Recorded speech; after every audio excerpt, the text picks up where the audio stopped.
दोस्तों, मैं कपिल पुरोहित आपके अपने YouTube channel POS power of science पर हार्दिक स्वागत करता हूं। दोस्तों, अभी तक हम बात कर चुके हैं परावर्तन की और अपवर्तन की। जो भी नए स्टूडेंट जुड़े हैं वो पहले वाले वीडियो जाकर देखें। उसमें परावर्तन, अपवर्तन के उदाहरण कि पानी में रखी हुई पेंसिल मुड़ी हुई कैसे दिखाई देती है, तारे कैसे टिमटिमाते हैं, इन सब की हम चर्चा कर चुके हैं। दोस्तों, अब बात करने वाले हैं एक बहुत ही महत्वपूर्ण टॉपिक अपवर्तनांक कि अपवर्तनांक क्या होता है। देखो दोस्तों, हमने पढ़ा कि दो प्रकार के माध्यम हैं, एक तो सघन, दूसरा विरल। सघन माध्यम जिसमें पदार्थ के कण पास पास होते हैं, जिनका घनत्व अधिक होता है, और विरल जिनके पदार्थ के कण दूर दूर होते हैं और जिसका घनत्व कम होता है। जैसे हमने एग्जाम्पल के रूप में पढ़ा था हवा और पानी में, तो हवा है वो विरल है और पानी है वो सघन है। लेकिन जब अलग अलग माध्यमों से प्रकाश गुजरता है, जैसे आप कभी बाइक लेकर एक मार्केट से गुजरते हो और एक मार्केट के बाहर आउट एरिया में होते हो, तब आपकी जो गाड़ी की स्पीड है या आपकी बाइक की स्पीड है उसमें आप परिवर्तन करते हो। तो इसी प्रकार से अलग अलग माध्यमों में प्रकाश की जो स्पीड है, प्रकाश की जो चाल है, वो भी अलग अलग होती है। और इसी प्रकाश की चाल के कारण हम अलग अलग माध्यमों में उनको डिवाइड कर सकते हैं कि एक सघन माध्यम है और एक विरल माध्यम है। जिसमें प्रकाश की चाल अधिक होती है, इसका मतलब उसमें कण दूर दूर है, तो वो विरल माध्यम, और जिसमें प्रकाश की चाल अधिक है वो कम है, वो सघन माध्यम। क्योंकि प्रकाश की चाल कम कब होती है, जब कण क्या होते हैं, पास पास होते हैं। तो इसी प्रकार हम पढ़ेंगे कि अलग अलग माध्यमों में अलग अलग प्रकाश की चाल होती है और इन्हीं चालों का अनुपात कहलाता है अपवर्तनांक। तो दोस्तों, स्टार्ट करते हैं इस टॉपिक को। अपवर्तनांक क्या है? सबसे पहले बात, अपवर्तनांक है किन्हीं अलग अलग माध्यमों में प्रकाश की चालों का अनुपात, उनका रेशियो। जैसे मान लो एक में है इस प्रकार से,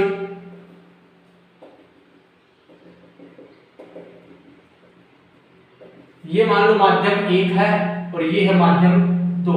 जब प्रकाश एक माध्यम से दूसरे माध्यम में आती है तो आप सबको पता है अपने पथ से क्या हो जाते हैं, विचलित हो जाती है प्रकाश की। तो इस माध्यम में प्रकाश की चाल अधिक है और इस माध्यम में प्रकाश की चाल कम है। इसका मतलब ये तो विरल माध्यम है और ये सघन माध्यम है, और इन दोनों में प्रकाश की चाल का अपवर्तनांक, प्रकाश की चाल का अनुपात ही क्या कहलाता है, अपवर्तनांक कहलाता है। तो किन्हीं दो अलग अलग माध्यमों में प्रकाश की चाल का अनुपात ही अपवर्तनांक कहलाता है। यानी इस माध्यम में प्रकाश की चाल और इस माध्यम में प्रकाश की चाल, दोनों का रेशियो, दोनों का अनुपात क्या कहलाता है, अपवर्तनांक। तो मैंने यहाँ पर फॉर्मूला पहले से लिखा हुआ है, लिख दिया है कि माध्यम एक में प्रकाश की चाल और माध्यम दो में प्रकाश की चाल। तो माध्यम एक में प्रकाश की चाल मान लो V1 और माध्यम दो में मान लो V2। इन दोनों का रेशियो है, इन दोनों का अनुपात है, वही क्या कहलाता है, अपवर्तनांक कहलाता है। और अपवर्तनांक को n से रिप्रेजेंट किया जाता है, n से प्रदर्शित किया जाता है। ये अपवर्तनांक का फॉर्मूला है। अब इसके बाद बात करते हैं अपवर्तनांक के मात्रक की। तो अपवर्तनांक चालों का अनुपात होता है। ध्यान से देखना दोस्तों, मैं यहाँ पर बताता हूँ आपको। अपवर्तनांक है वो चालों का अनुपात होता है, और ऊपर है V1, नीचे है V2। तो V1 भी प्रकाश की चाल है और V2 भी प्रकाश की चाल है, और चाल का मात्रक होता है मीटर पर सेकंड, और इसका मात्रक भी क्या होगा, मीटर पर सेकंड। तो मीटर पर सेकंड से मीटर पर सेकंड कैंसिल। इसका मतलब अपवर्तनांक का कोई भी मात्रक नहीं होता, ये मात्रकहीन राशि है। जिसका मात्रक नहीं तो इसकी विमा भी नहीं। ध्यान रखना दोस्तों, ये एक मात्रकहीन व विमाहीन भौतिक राशि है। अब बात करते हैं कि अपवर्तनांक कितने प्रकार के होते हैं। दोस्तों, अपवर्तनांक दो प्रकार के होते हैं। एक होता है निरपेक्ष अपवर्तनांक और एक होता है सापेक्ष अपवर्तनांक। पहला है निरपेक्ष अपवर्तनांक। निरपेक्ष अपवर्तनांक ध्यान से समझना दोस्तों, यदि प्रकाश किरण निर्वात से किसी माध्यम में जा रही है, जब प्रकाश किरण निर्वात से किसी माध्यम में जाती है तो उस अपवर्तनांक को बोलते हैं निरपेक्ष अपवर्तनांक। और जब प्रकाश एक माध्यम, जैसे मान लो पानी है, पानी से प्रकाश जा रहा है कांच के अंदर, तो एक माध्यम से दूसरे माध्यम में जाती है, तब उन दोनों माध्यमों के जो प्रकाश की चाल का अनुपात होता है वो कहलाता है सापेक्ष अपवर्तनांक। तो पहले बात करते हैं निरपेक्ष अपवर्तनांक। निरपेक्ष अपवर्तनांक में डायग्राम देखना इधर,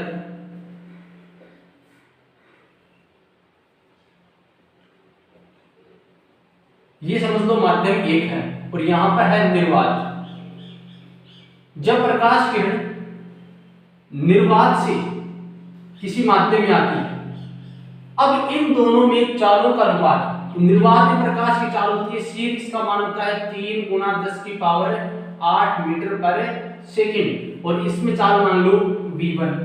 तो इन दोनों की चालों का अनुपात ही क्या कहलाता है? निरपेक्ष अपवर्तनांक कहलाता है। ध्यान रखना दोस्तों, जब प्रकाश निर्वात से किसी माध्यम में प्रवेश करे तो निर्वात व माध्यम में प्रकाश की चाल का अनुपात निरपेक्ष अपवर्तनांक कहलाता है। जो मैंने अभी आपको समझाया कि निर्वात से किसी माध्यम में जा रही प्रकाश, तो निरपेक्ष अपवर्तनांक का फॉर्मूला क्या हो गया? जिस प्रकार से हमने अपवर्तनांक का फॉर्मूला पढ़ा था कि माध्यम 1 में प्रकाश की चाल बट्टा माध्यम 2 में प्रकाश की चाल, तो माध्यम 1 कौन था? अगली बार निर्वात, क्योंकि निर्वात से आ रही थी प्रकाश, तो निर्वात में प्रकाश की चाल बट्टा माध्यम में प्रकाश की चाल। निर्वात से माध्यम है तो माध्यम में प्रकाश की चाल, दोनों का रेशियो है, दोनों का अनुपात है, वो क्या कहलाता है? निरपेक्ष अपवर्तनांक। तो निर्वात में प्रकाश की चाल होती है c और माध्यम में प्रकाश की चाल है v, तो c/v बराबर n निरपेक्ष अपवर्तनांक होता है। c/v n है वो निरपेक्ष अपवर्तनांक को बता रहा है। ध्यान रखना दोस्तों, यहाँ पर c बराबर, c का मान कितना होता है? 3 × 10⁸ मीटर पर सेकंड, क्योंकि निर्वात में प्रकाश की सबसे अधिक चाल होती है, वहां पर कोई कण नहीं है तो प्रकाश टकराएगा नहीं और उसकी स्पीड है वो सबसे अधिक होती है। और धीरे धीरे जैसे माध्यम में आता है, जैसे जैसे माध्यम सघन होता जाता है और प्रकाश की चाल धीरे धीरे घटती जाती है। तो देखो दोस्तों, c बराबर होता है 3 × 10⁸ मीटर पर सेकंड। अब बात करते हैं सापेक्ष अपवर्तनांक की। सापेक्ष अपवर्तनांक, सापेक्ष अपवर्तनांक भी दोस्तों दो प्रकार से, देखो ध्यान से समझना। जैसे मान लो यहां पर पानी, पहली कंडीशन ये, जब प्रकाश, यहां पर हवा है जिसको मान लो माध्यम 1, दूसरा है पानी जिसको मान लो माध्यम 2। जब प्रकाश माध्यम 1 से माध्यम 2 में प्रवेश करती तब इनका अनुपात अलग है, लेकिन जब इसका उल्टा हो, यानी जब प्रकाश माध्यम 2 से माध्यम 1 में प्रवेश करे, दो कंडीशन हो सकती है यहां से। पहली कंडीशन ध्यान से समझना, जब 1 से प्रकाश किस में जाए? 2 में, यानी हवा से पानी में जाए। दूसरी कंडीशन, जब पानी से किस में जाए? हवा में। दोनों का अनुपात अलग अलग होगा, तो दोनों का जो अनुपात है वो एक के सापेक्ष दूसरे का सापेक्ष अपवर्तनांक होता है। एक के सापेक्ष दूसरे का सापेक्ष अपवर्तनांक। देखो ध्यान से, सापेक्ष अपवर्तनांक होता है क्या है? किसी एक माध्यम में प्रकाश की चाल और किसी दूसरे माध्यम में प्रकाश की चाल है, उन दोनों का जो रेशियो है, उन दोनों को जो अनुपात है वो किसी एक माध्यम के सापेक्ष निकालते हैं, उसे हम बोलते हैं सापेक्ष अपवर्तनांक। देखो दोस्तों, किसी माध्यम 1 का माध्यम 2 के सापेक्ष, किसी माध्यम 1 का माध्यम 2 के सापेक्ष, जैसे एग्जांपल समझो, 2 स्टूडेंट हैं, उनके बोर्ड एग्जाम में नंबर आए हैं, एक के है 70% और एक के 80%, तो परसेंटेज हमने कितने से निकाले? 100 से। तो वो तो निरपेक्ष मान है उनका कि 100 से एक के तो 80% आए हैं, एक के कितने आए हैं? 70%। लेकिन मैं बात करूं उन दोनों की तुलना में कि जो दूसरा स्टूडेंट है जिसके 70% आए हैं उसके 80 में से कितने कम आए? तो आप सब बताओगे 10% कम है। इसका मतलब उस स्टूडेंट की तुलना किसी दूसरे स्टूडेंट से की है, न कि हमने 100% से की है। 10% मतलब जिससे कम आए हैं, इसका मतलब दोनों स्टूडेंट में तुलना हो रही है। वही बात यहाँ पर सापेक्ष में है। तो किसी एक माध्यम का दूसरे माध्यम के सापेक्ष ही अपवर्तनांक क्या कहलाता है, सापेक्ष अपवर्तनांक कहलाता है। अब ध्यान रखना, माध्यम 1 का माध्यम 2 के सापेक्ष, माध्यम 1 का किसका निकाल रहे हैं, 1 का निकाल रहे हैं, किसके, 2 के सापेक्ष, तो इसको बोलते हैं n12 बराबर होता है n1 अपॉन n2, यानी माध्यम 1 का अपवर्तनांक बट्टा माध्यम 2 का अपवर्तनांक। अब आगे देखना, अब 1 का अपवर्तनांक निरपेक्ष अपवर्तनांक, इसको आप क्या लिखोगे, c अपॉन v1, नीचे वाले लिखोगे c अपॉन v2, ये c से c क्या हो जाएगा, कैंसिल, ये ऊपर चला जाएगा v2 अपॉन v1, तो क्या फॉर्मूला हो गया, n12 बराबर n1 अपॉन n2 बराबर है, इसको मैं एक बार यहां से हटा देता हूं, सीधा फॉर्मूला लिखता हूं v2 अपॉन v1, ये फॉर्मूला होता है एक के सापेक्ष, सॉरी एक का दूसरे के सापेक्ष। अब बात करते हैं माध्यम 2 का पहले के सापेक्ष, ये तो था पहले का 2 के सापेक्ष और ये है 2 का पहले के सापेक्ष, इसको बोलते हैं n21, इसका फॉर्मूला होता है n2 अपॉन n1, वापस वही, इसको क्या लिखोगे, c अपॉन v2, नीचे वाले को c अपॉन v1, ये c से c कैंसिल, ये ऊपर चला जाएगा v1 अपॉन v2, यहां से मैं इसको हटा देता हूं, तो ये फॉर्मूला आ गया आपके पास कि n21 बराबर होता है n2 अपॉन n1 बराबर v1 अपॉन v2। देखो उल्टा है, यहां पर n2 अपॉन n1 है, यहां पर v1 अपॉन v2 है। अब देखो दोस्तों, बात करते हैं कुछ निरपेक्ष अपवर्तनांक की। कुछ माध्यम ऐसे हैं जिनके निरपेक्ष अपवर्तनांक उनको याद रखने हैं, तो कुछ माध्यम के निरपेक्ष अपवर्तनांक ध्यान रखना, नोट करना इनको, निरपेक्ष अपवर्तनांक के मान। सबसे पहले बात करते हैं निर्वात के लिए। निर्वात का जो निरपेक्ष अपवर्तनांक होता है वो होता है 1, इसका मान कितना होता है, 1। दूसरा बात करते हैं हवा, हवा का निरपेक्ष अपवर्तनांक होता है 1.003, जिसको आप बोलोगे Na,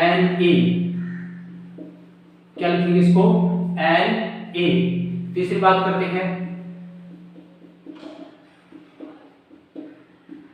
पानी, जिसको लिखोगे Nw, इसका मान होता है 1.33 यानी 4/3। जब आप न्यूमेरिकल प्रश्नों के अंदर, क्वेश्चन के अंदर हल करोगे तब वहां पर 1.33 को क्या रखना है, 4/3, जिससे कैलकुलेशन आसान हो जाए।